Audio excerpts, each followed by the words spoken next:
दोस्तों नमस्कार।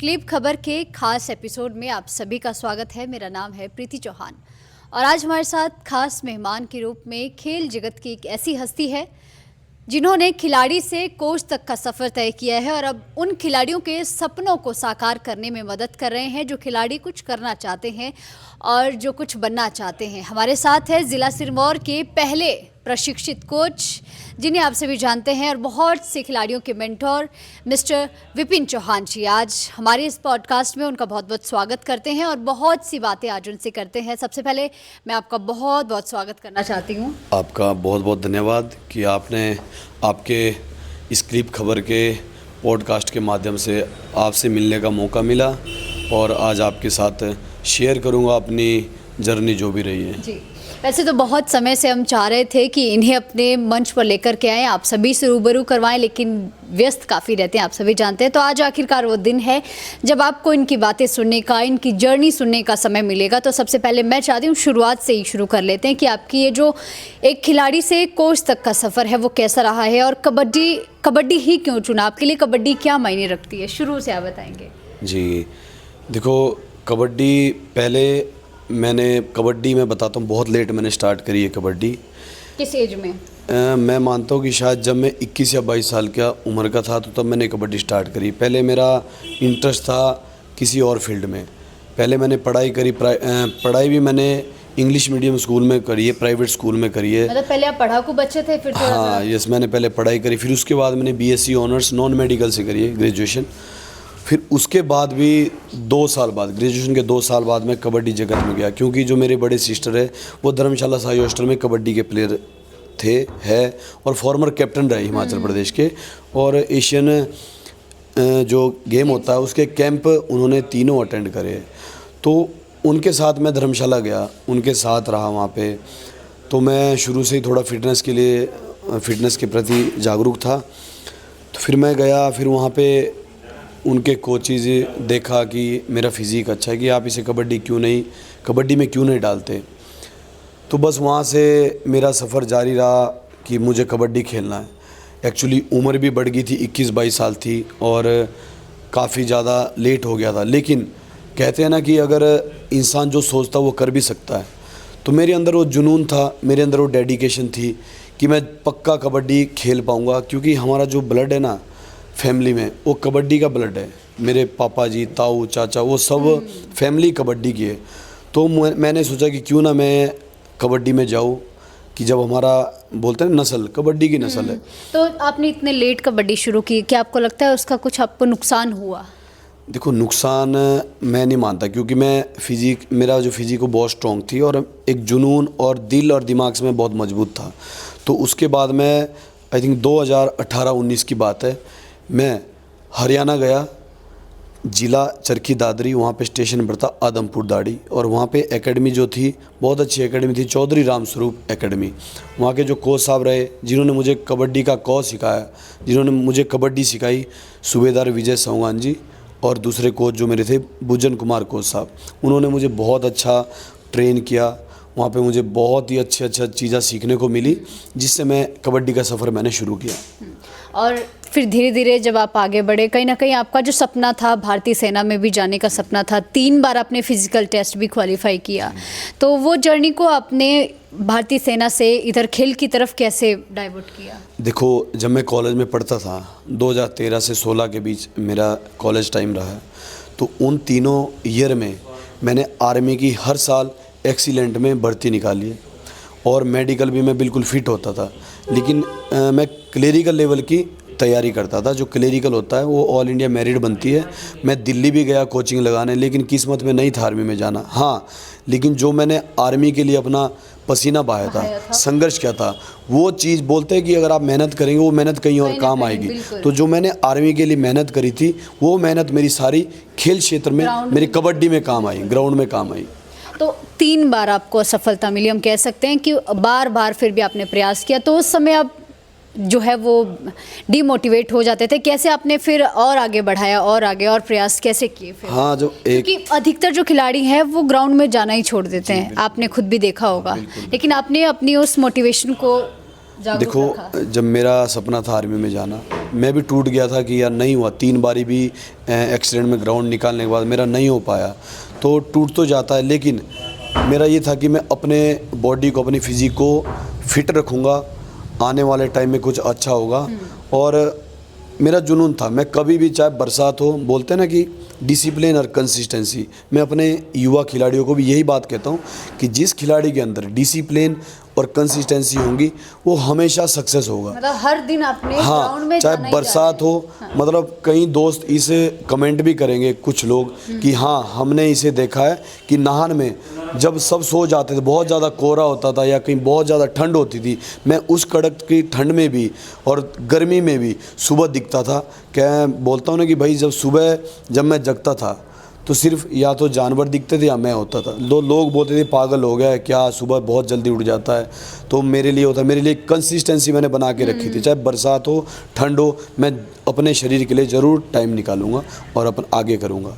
विपिन जी, आप जिला सिरमौर के पहले प्रशिक्षित कोच हैं। आपने यानी खेल क्षेत्र में अच्छी खासी पढ़ाई की है, तो वो पढ़ाई आपने कब, कैसे, कहाँ से की है? देखो, जब मैं 1 मई 2024 को मैंने कोहिनूर स्पोर्ट्स एकेडमी ज्वाइन करा एज अ हेड कोच, तो वहाँ पे मेरे आदर्श है, बड़े भाई कहो या मेरे लिए मतलब सब कुछ है। तो वो कहते कि मेरे लिए तो तू ही कोच है और कोई बात नहीं, क्वालिफाइड नहीं। तो मैंने कहा कि नहीं, मुझे क्वालिफाइड कोच बनना है और मैं ज़रूर टेस्ट NIS जो होता है PGDSC कोर्स, उसके लिए मैं अप्लाई करूँगा। तो LNIP ग्वालियर एशिया में एक मतलब बहुत ही मानी जानी यूनिवर्सिटी है, बहुत बड़ी यूनिवर्सिटी है। मैं कहता हूँ कि NS-NIS से भी ये पुरानी यूनिवर्सिटी है। तो मैं लक्ष्मीबाई नेशनल इंस्टीट्यूट जो है हमारा ग्वालियर में, वैकेंसी निकली, उसका फॉर्म निकला, मैंने फॉर्म फिलअप करा, तो उसमें मैं पूरे ऑल इंडिया में मेरा द्वितीय स्थान पर जो रिटन होता है उसमें मैंने क्वालिफाई करा। रिटन अपना फिजिकल टेस्ट भी मैंने अच्छे से क्वालिफाई करा और उसमें मेरा एडमिशन हुआ। तो जुलाई 2024 में, जुलाई में सत्र बैठा, मैं वहाँ पे गया, पूरा 1 साल का डिप्लोमा था कबड्डी का। और देखो, मैंने पढ़ाई 2016 में छोड़ दी थी, थोड़ी मुश्किल हुई, लेकिन क्या है ना कि जिस चीज़ को मैं शिद्दत से करता हूँ ना, मैं वो बड़े अच्छे से कर लेता हूँ। तो फिर मुझे वो नहीं लगा कि मैंने वहाँ बहुत मेहनत करी, फिज़िकली भी और मेंटली भी, जो भी मतलब बहुत बड़े बड़े लेसन प्लान और सब चीज़ होती थी। तो मैंने वहाँ पढ़ाई करी, वहाँ भी मैं टॉपर रहा, A ग्रेड के साथ मैंने डिग्री हासिल करी है। वहाँ पे मैं बड़े अच्छे, मैं सबका, वहाँ मैं ये बात कहता हूँ, मैं डिसिप्लिन्ड था, बहुत डिसिप्लिन था। सब टीचरों के एंड सब कोचेज़ के नज़रों में मैं बहुत अच्छा था कि ये एक यूनिक पर्सनैलिटी है। हर क्षेत्र में मैं आगे था वहाँ भी। अक्सर ऐसा कहा जाता है कि एक खिलाड़ी का फिट होना बहुत ज़रूरी है, या सबसे ज़्यादा ज़रूरी वही है, लेकिन ऐसा मानना है, बहुत लोग ऐसा भी कहते हैं कि दिल और दिमाग से भी उतना ही मजबूत होना एक खिलाड़ी का ज़रूरी है, क्योंकि खिलाड़ियों को जो है वो पहले तो घर से बाहर जाना बहुत मुश्किल है, उसके बाद अपने आप को साबित करना मुश्किल है, क्योंकि खेल क्षेत्र में काफ़ी जो है वो अभी बहुत कंपटीशन हो गया है। बिल्कुल। देखो, मैं एक छोटा कितना सा, ज़रूरी है दिल और दिमाग से हाँ, भी मजबूत होना। देखो मैं छोटा उदाहरण दूंगा। मान लो आज अगर मेरी कोहिनूर स्पोर्ट्स एकेडमी की टीम का मैच लगता है हरियाणा के साथ या कोई इंडियन रेलवेज़ टीम के साथ, मेरे खिलाड़ी बहुत अच्छे हैं, लेकिन सामने वाला बहुत ही अच्छा खिलाड़ी है। यदि मेरे खिलाड़ी साइकोलॉजिकल वीक हो गए ना, तो हार जाएंगे। सबसे पहले हमें अपने खिलाड़ी को या किसी भी युवा को उसे साइकोलॉजिकल बहुत स्ट्रांग बनाना किसी भी पड़ेगा। क्षेत्र में। हाँ, कि सामने कोई भी है, तुमसे बड़ा कोई नहीं है, तुम टॉप है, अच्छा करो, अपना 100% दो, जरूर जीत हासिल होगी। तो साइकोलॉजिकल, मैं हमेशा कहता हूँ, कबड्डी या कोई भी खेल, दिमाग और दिल से जो यहाँ से मजबूत होगा वो किसी भी क्षेत्र में कामयाबी हासिल करेगा। 2020 की सीनियर नेशनल चैंपियनशिप आपके लिए एक बड़ी उपलब्धि रही, वो सुनहरे पल मैं चाहती हूँ आप हमारे दर्शकों के साथ साझा करें। देखो, जब मैं 2018 में एकेडमी गया हरियाणा में, मैंने खूब पसीना बहाया, मेरे कोच ने मुझ पर बहुत मेहनत करी। उसके बाद मैं 2020 में हमारा सीनियर स्टेट होना था, तो मैं डिस्ट्रिक्ट जिला सिरमौर की टीम से मैं सिलेक्ट हुआ और उसके बाद हम रामपुर गए स्टेट खेलने, तो वहाँ भी हमने अच्छा प्रदर्शन किया। फिर उसके बाद उम्मीद थी कि नेशनल जाना है मुझे, होता एक सपना था नेशनल खेलना, तो हिमाचल की टीम से नहीं हो पाया था। तो मुझे मालूम हुआ कि चंडीगढ़ में ट्रायल होने हैं, नेशनल के डायरेक्ट ट्रायल होते हैं। तो मैं चंडीगढ़ गया, वहाँ पे 3 ट्रायल हुए, मैंने ट्रायल दिए, वहाँ पे मैं अच्छा खेला। तो वहाँ से मेरी जर्नी स्टार्ट हुई। फिर वहाँ से जयपुर के लिए जो हमारी 2020 में सीनियर नेशनल थी, वहाँ मैं चंडीगढ़ टीम का हिस्सा रहा। तो वहाँ पे जब सारे खिलाड़ी, जिन खिलाड़ियों को मैं देखने के लिए तरसता था, उन खिलाड़ियों के साथ खेलने का मौका मिला। जैसे जो मेरे आइडल रहे हैं, अजय ठाकुर जी, रोहित कुमार जी, नवीन कुमार गोयत, ये सारे खिलाड़ी वहाँ मिले। तो बड़ा अच्छा लगा कि मेरा एक सपना था इनसे मिलने का, लेकिन आज मैं इनके साथ खेल रहा हूँ, तो मुझे प्राउड फील हुआ। पद्मश्री अवॉर्डी और पूर्व भारतीय कबड्डी के जो कप्तान हैं अजय ठाकुर जी के साथ आपका कबड्डी में या फिर पर्सनली भी देखें तो बहुत गहरा नाता है, तो उनके बारे में बताएंगे कि उनसे क्या चीज़ें सीखी है, क्योंकि उनके अंदर भी हमने वही स्पिरिट देखी है, वही जुनून उनके अंदर देखा है, क्योंकि बहुत सारे अप्स एंड डाउन्स उन्होंने भी खेल में देखे हैं, लेकिन हारे नहीं कभी। जी बिल्कुल, देखो उनसे तो मैं आज तक सीखता हूँ। बेशक मैं क्वालिफाइड कोच हूँ, लेकिन उन्होंने प्रैक्टिकली मतलब बोलते हैं ना, दुनिया घूमी है कबड्डी के वो। हाँ यस, कबड्डी के वो राजा है। कबड्डी यूँ कहो तो हिमाचल में कबड्डी उनसे स्टार्ट है, उन पे ही ख़त्म है। तो उनसे तो मैं आज तक सीखने को मिलता है। वो मुझे, मैं क्वालिफाइड हूँ, लेकिन जो चीज़ें मुझे उनसे सीखने को मिलती है, आई थिंक मैंने वो डिप्लोमा में नहीं सीखी होगी। तो मुझे बहुत ही अच्छे से समझाते हैं, बहुत अच्छे से चीज़ें सिखाते हैं, ताकि मैं कहीं भी गलती ना करूँ, ठोकर ना खाऊँ। वो मुझे मतलब उंगली पकड़ के मुझे सिखाते हैं, और उनका आशीर्वाद मेरे ऊपर बहुत है। मतलब हम दो भाई हैं, तो दोनों तबाही है बस।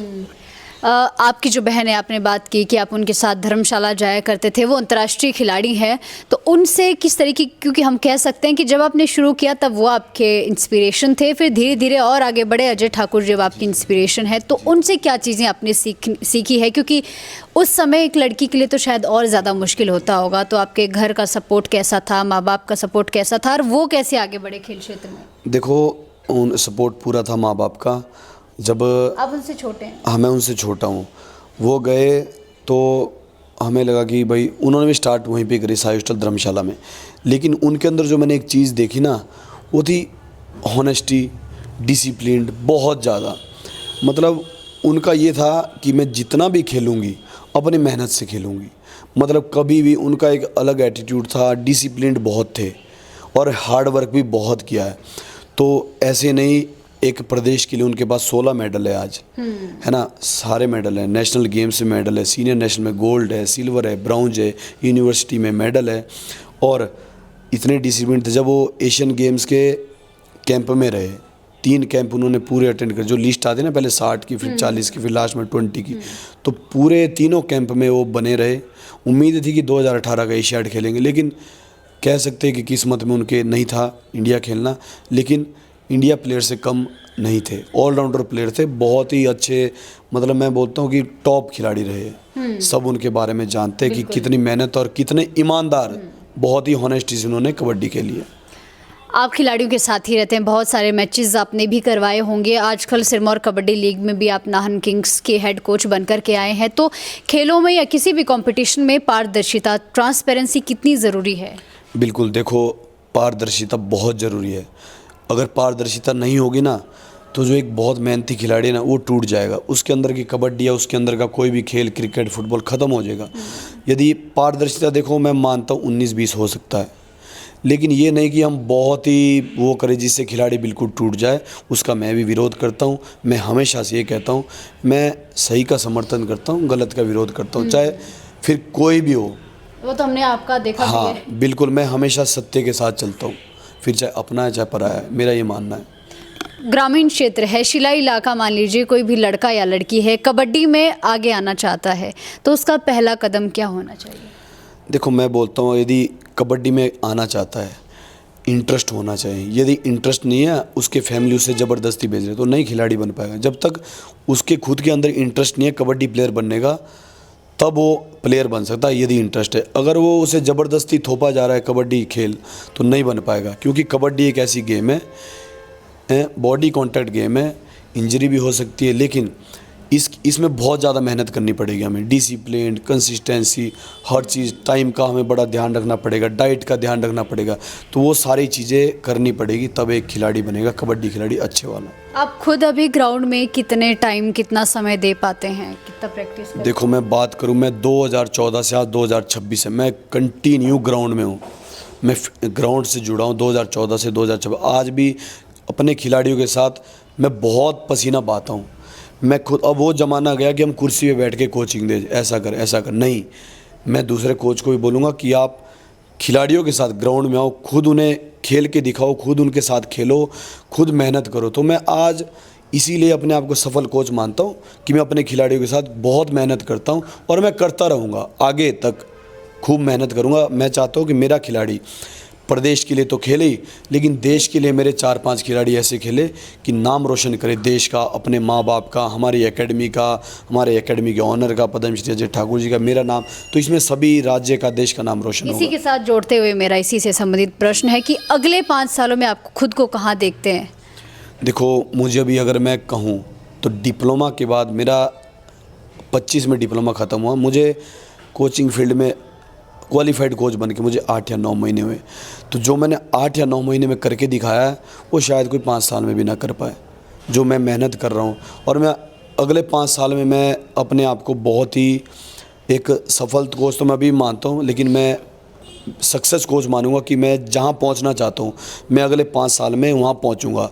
बात रहे प्रो कबड्डी कोच की या हिमाचल कोच की या इंडियन टीम कोच की, चाहे इंडियन टीम जूनियर हो, अंडर 20 हो, 18 हो, सीनियर हो, मैं ये नहीं बोलता हूँ कि मैं अप्रोच नहीं, मैं इतनी मेहनत करूँगा, बहुत मेहनत करूँगा मैं अपने कोचिंग फील्ड में, ताकि मैं जो मेरे गोल्स हैं मैं उसको अचीव कर पाऊँ, मैं उस लेवल का कोच बन पाऊँ जो मैं चाहता हूँ। उसके खुद लिए सीख के आगे खिलाड़ियों को सिखा पाएं ताकि उनका भविष्य भी सुधर सके। बिल्कुल, देखो, खुद डिसिप्लिन में रहना पड़ेगा कोच को, खुद मेहनत करनी पड़ेगी। मेरे अगर प्लेयर देखेंगे तो कमेंट करेंगे ज़रूर, क्योंकि जब मैं उनसे ज़्यादा मेहनत करता हूँ ना तो मेरे खिलाड़ी मुझसे मोटिवेट होते कि यार जब हमारा कोच इस एज में या इतना खेलने के बाद आज भी हमसे ज़्यादा मेहनत कर रहा तो हम क्यों नहीं कर फिर सकते। आपको वो कहानियां सुनाने की जरूरत नहीं पड़ती कि उन्हें देखो या मोटिवेशन, खुद ही आप उनके लिए मोटिवेशन वो बन खुद ही जाते हैं। मोटिवेशन होती है कि हमारा कोच यार कितना भाग रहा है, हमारा कोच कितनी मेहनत कर रहा है, 2-2 3-3 घंटे वो ग्राउंड में है, इतना पसीना बहा रहा, तो हम क्यों नहीं बहा सकते। वो तो युवा है, तो मेरे खिलाड़ी मुझसे बहुत मोटिवेट होते, ये तय है। आपने ग्रामीण क्षेत्र के खिलाड़ी और शहरी क्षेत्र के खिलाड़ियों में किस तरीके के डिफरेंस देखे हैं? देखो, ग्रामीण खिलाड़ी और शहरी खिलाड़ी, ग्रामीण खिलाड़ी हमारे बहुत अच्छे होते हैं, लेकिन वो मार कहाँ खा जाते हैं कि हमारे ग्रामीण क्षेत्रों में सुविधा नहीं है। जो शहरों में वहाँ सुविधा है, ग्राउंड है, तभी तो एकेडमी में इसलिए जाते लोग। वहाँ पे क्या है, एक माहौल बना हुआ है, खिलाड़ी को माहौल मिलेगा बना हुआ ना। बना बनाया सब हाँ, कुछ पहले हमारे से। पहाड़ी क्षेत्र में कहाँ 7 लोग भी इकट्ठे नहीं हो पाएंगे। 2 बेचारा होगा जुनूनी खिलाड़ी, तो 2 कैसे कबड्डी खिलाड़ी बन ग्राउंड भी पाएंगे। बिल्कुल पथरीला। हाँ, यस। तो जहाँ सुविधा होगी, एकेडमीज होगी, वहाँ खिलाड़ी बन सकता है। ऐसा नहीं है गांव के खिलाड़ी भी बनते। मैं बात करूँ हमारे गांव का, ये पहाड़ी क्षेत्र का अनिल जस्टा, इतना महंगा, अगर ये गांव में होता तो नई प्रो कबड्डी खिलाड़ी बन सकता। लेकिन अनिल जस्टा क्या है, अपने घर बार छोड़ के दूर दराज भारी प्रदेश में उसमें गया, तो तभी तो वो खिलाड़ी बना। यदि घर में प्रैक्टिस करता नहीं बन पाता। वो हरियाणा गया, उसने वहाँ पे मेहनत करी, किसी की नज़र उन पर पड़ती भी नहीं, यस। हाँ, जब वो उसने अपना घर बार छोड़ा और बाहर गया तो वो खिलाड़ी बना। तो ये तो होगा ही, जो अपने घर से बाहर, घर बार छोड़ के बाहर प्रैक्टिस करेगा या बाहर के माहौल में, तो ज़रूर वो कामयाब रहेगा। सिरमौर के लड़कियों में चाहे लड़कों में कौन कौन से ऐसे खिलाड़ी हैं जिनमें आप सिरमौर का या हिमाचल का या भारत का भविष्य देखते हैं? नाम मैं चाहती हूँ। देखो, मैं पहले बात करूँगा गर्ल्स की। अभी तो हमारी लड़कियाँ खेल ही रही है, बहुत अच्छा खेल रही है सिरमौर की। लेकिन जो मैं बात करूँ कि जब ये खिलाड़ी रिटायर्ड हो जाएंगी, इनके बाद हमारी लड़कियाँ काफ़ी है जो अभी अंडर 20 में खेली, अंडर 18 में खेली, वो हमारा फ्यूचर है। और मैं बात कहूँ बॉयज़ में अनिल जस्ट हमारा इंडिया का स्टार है, और भी ऐसे कई खिलाड़ी है, उभरते खिलाड़ी जो निकल रहे। एक मेरे एकेडमी में ही है, सिरमौर का है, पजौता क्षेत्र का खिलाड़ी अंकित कन्वर। अभी उसके 3 मैच हुए इस सिरमौर कबड्डी लीग में, वो टॉप का डिफेंडर है। मैं दावे के साथ कह सकता हूँ कि वो बहुत जल्दी प्रो कबड्डी में तो दिखेगा ही, लेकिन इंडिया टीम का भी हिस्सा बनेगा, हिमाचल प्रदेश टीम का भी हिस्सा बनेगा, और अपने सिरमौर कबड्डी संघ का, अपने सिरमौर क्षेत्र का नाम रोशन करेगा। और मेरे गांव से भी निहाल बहुत अच्छा खिलाड़ी है, वो हरियाणा में मेहनत कर रहा है, वो भी लेकिन बनेगा वही जो मेहनत करेगा। ये नहीं कि हम, अगर ये जो जिन खिलाड़ियों के मैंने नाम लिए कि भाई हम तो स्टार हैं, नहीं, कोई स्टार नहीं है। जब तक वो मेहनत करेगा तब तक ही वो कबड्डी में आगे सफलता हासिल करेगा। यदि वो मेहनत छोड़ देगा तो नहीं। गिनती फिर दोबारा जीरो से स्टार्ट करनी पड़ेगी, कंसिस्टेंसी बना के रखनी पड़ेगी। सिरमौर की कबड्डी आज हिमाचल प्रदेश में कहाँ है? सिरमौर पूरे प्रदेश का सिरमौर बना हुआ है। सिरमौर, मैं कहता हूँ कि सिरमौर की कबड्डी, चाहे आप महिला वर्ग की बात करो, पुरुष वर्ग की बात करो, सिरमौर तो आज मैं बोलता हूँ देश में सिरमौर जिला हमारा बहुत जाना माना है। प्रदेश में तो है ही, सिरमौर प्रदेश का सिरमौर बना हुआ है। तो सिरमौर तो कबड्डी में कोई जवाब नहीं है। चाहे आप हम वर्ल्ड कप महिला की बात करें या सिरमौर टॉप है, मैं ये बोलता हूँ। कौन सी ऐसी गलतियां हैं आपकी इस पूरी जर्नी के दौरान जो आपने की और जो बाकी खिलाड़ियों को आप सलाह देंगे कि वो ना करें? देखो, गलतियाँ तो मैं नहीं मानता मैंने ज़्यादा गलतियाँ करी है, लेकिन गलतियाँ ये कि मतलब जो आपकी कमी कहीं रही है कमी, कि मैं देखो वो नहीं कर पाया या मेरे लिए वो करना कमी नहीं है, लेकिन लोग वो कमी मानते कि मैं मुंह पे बोलता हूँ। वो लोगों को कमी लगती कि यार तुझे सब्र करना चाहिए था, तुझे संयम रखना चाहिए था। अगर संयम रखता तो ऐसा होता वैसा होता, लेकिन मैं वो कमी मानता हूँ। मेरे लिए तो नहीं कमी है, लेकिन लोगों के लिए कमी है। मतलब मैं क्या हूँ, संयम में जो बोलना है मुंह पे बोलता हूँ। तो मेरे लोगों को कमी लगती, लेकिन मेरे लिए कमी नहीं है। चलिए, बहुत शुक्रिया सटीक जवाब देने के लिए। थोड़ा सा रैपिड फायर कर लेते हैं। बिल्कुल आपने एक लाइन में या एक शब्द में जवाब देना है। बोनस या टच पॉइंट, इन दोनों में से क्या ज़रूरी है? टच पॉइंट ज़रूरी है, क्योंकि उसमें खिलाड़ी की स्किल देखी जाती है, उसकी कितनी रीच है, कितनी फ्लेक्सिबिलिटी है। बोनस तो सिर्फ ज़्यादा मेहनत नहीं है। बोनस में देखो, मेहनत तो बोनस में भी है, उसमें भी फ्लेक्सिबिलिटी चाहिए। लेकिन अगर आप हैंड टच मारते तो एक यूनिक बोलते ना कि सिंगल पॉइंट जो लेके आता हो, मानते कि हाथ खिलाड़ी है। सुपर टैकल या सुपर रेड, कोच के लिए ज़्यादा सुकूनदायक क्या रहता है? Super tackle. सबसे खतरनाक स्किल, एंकल होल्ड या फिर डुबकी? Ankle hold. आखिरी 30 सेकंड है और 1 पॉइंट की लीड है। आप डिफेंस करेंगे या फिर red? Red, obviously red. Team का संकट मोचन, ऑलराउंडर या फिर स्पेशलिस्ट रेडर? ऑलराउंडर। आपकी जो एकेडमी है कोहिनूर स्पोर्ट्स एकेडमी, सबसे ज़िद्दी खिलाड़ी कौन है? यूवी ठाकुर। किस तरह की ज़िद है उनमें? अगर उसे पकड़ लेते ना, कि मान लो रेड पे गया और उसे पकड़ लिया, तो उसके अंदर मतलब रिवाइव होने का ना, वो सोचता मैं कब रिवाइव हूँ। उसके अंदर इतनी खुंदक आ जाती कि मैं कैसे पकड़ा गया। तो इतना जिद्दी है ना, वो अगली रेड में पॉइंट लेके आएगा और बड़े ख़तरनाक तरीके से पॉइंट लेके आएगा। अभी बहुत छोटा है, लेकिन आने वाले टाइम में इंडिया का स्टार है, हिमाचल का स्टार है, बहुत जिद्दी खिलाड़ी है। और जिद्दी ही होना चाहिए। जो खिलाड़ी जिद्दी होगा ना, वो ज़रूर कामयाब होगा। और यूवी ठाकुर स्टार है। प्रैक्टिस में सबसे ज़्यादा आलस कौन करता है? आलस तो बहुत करते प्रैक्टिस में। रमन है एक हमारा खिलाड़ी, लेकिन है स्टार है। मतलब हिमाचल का वो भी स्टार है, इंडिया का स्टार बनेगा, प्रो कबड्डी का स्टार बनेगा। बहुत ही उम्दा खिलाड़ी, लेकिन आलस करता है। मैदान पर गुस्सैल या शांत दिमाग, दोनों में से किस तरीके का खिलाड़ी ज़्यादा लंबा चलता है? गुस्सैल या शांत दिमाग? देखो, ये सिचुएशन डिपेंड करती है। एग्रेशन भी ज़रूरी है और शांत रहना भी ज़रूरी है, जैसी सिचुएशन है। लेकिन शांत रहे तो हमारे अजय ठाकुर जी कूल माइंड थे। और लेकिन जब एग्रेसिव होते थे तो बड़ा खतरनाक गुस्सा है। मोस्ट ऑफ द टाइम शांत, अगर कहीं ऐसा हाँ, है तो कूल माइंड हो के हम अच्छा खेल सकते हैं। मैट पर सबसे ज़्यादा बोलने वाला खिलाड़ी? मैट पे सबसे ज़्यादा बोलने वाला खिलाड़ी मेरी एकेडमी में जोतू, वो अरुण जोत नाम है उसका। वो भी एक बहुत तगड़ा डिफेंडर है, वो बोलता है और एग्रेसिव भी है। मैट या मिट्टी? मिट्टी। आपका अपना पर्सनल पसंदीदा दांव कौन सा है, थाई होल्ड या फिर डैश? डबल थाई होल्ड मेरा वेपन रहा है। मैं थाई होल्ड में आज भी माहिर हूँ। मैं खेलता हूँ, मेरी वीडियोस भी है, मैं थाई होल्ड ही मारता हूँ। आपके प्लेयर्स के लिए मैच से पहले का मील क्या रहता है, फल या पराठे? फ्रूट्स और अपनी जो भी एनर्जी ड्रिंक रहती है, कार्बोहाइड्रेट्स ले लो, वो मैच से पहले बहुत ज़रूरी है। इसी से रिलेटेड लास्ट क्वेश्चन है, हार के बाद आप अपने खिलाड़ियों को क्या देते हैं, डांट देते हैं या मोटिवेशनल स्पीच देते हैं? देखो, जहाँ उन्होंने गलतियाँ करी मैं डांटता भी हूँ और बहुत ख़तरनाक तरीके से डांटता हूँ, ताकि हाँ, और मोटिवेट भी बहुत करता हूँ। ऐसा नहीं, अगर नहीं डांटे तो समझेंगे क्या है, कुछ नहीं है। डांटना बहुत ज़रूरी है। मोटिवेशन भी मैं करता हूँ, बहुत मोटिवेट करता हूँ। आप देखेंगे अभी मैच यहाँ भी मैं बहुत मोटिवेट करता हूँ, जो सिरमौर कबड्डी लीग हो रही, पहला मैच हम हारे लेकिन 2 मैच बड़े अंतराल के साथ जीते। क्या है कोच का काम, क्या है खिलाड़ी को मोटिवेट करना, जो वो गलती कर रहा है वो बताना कि तूने ये गलती करी है, अगले रेड में या अगले टैकल में ये गलती नहीं करनी। क्या आप पूरे विश्व में कबड्डी उस स्थान पर पहुंच पाया है जो वो डिज़र्व करती हैं? बिल्कुल, देखो कबड्डी तो हम कहे तो ओलंपिक में, कॉमनवेल्थ में जानी चाहिए। कबड्डी तो इंडिया बहुत आगे है, कबड्डी में जानी चाहिए, लेकिन इस बारे में मैं नहीं कहूँगा क्योंकि ये हमारे जो ऊपर बैठे हैं एसोसिएशन के लोग हैं, ये वही तय करेंगे। कबड्डी के अलावा आपका कोई पसंदीदा खेल? क्रिकेट, मैं क्रिकेट संडे को हम खेलते अपने एकेडमी में भी, बहुत अच्छा लगता है क्रिकेट खेलना। और पहले भी मैं क्रिकेट बहुत खेलता था। मैं ये बोलता हूँ नाहन में जब टूर्नामेंट होते तो मैं 5-5, 6-6 बारी बेस्ट विकेट कीपर रहता था और बैटिंग भी करता था।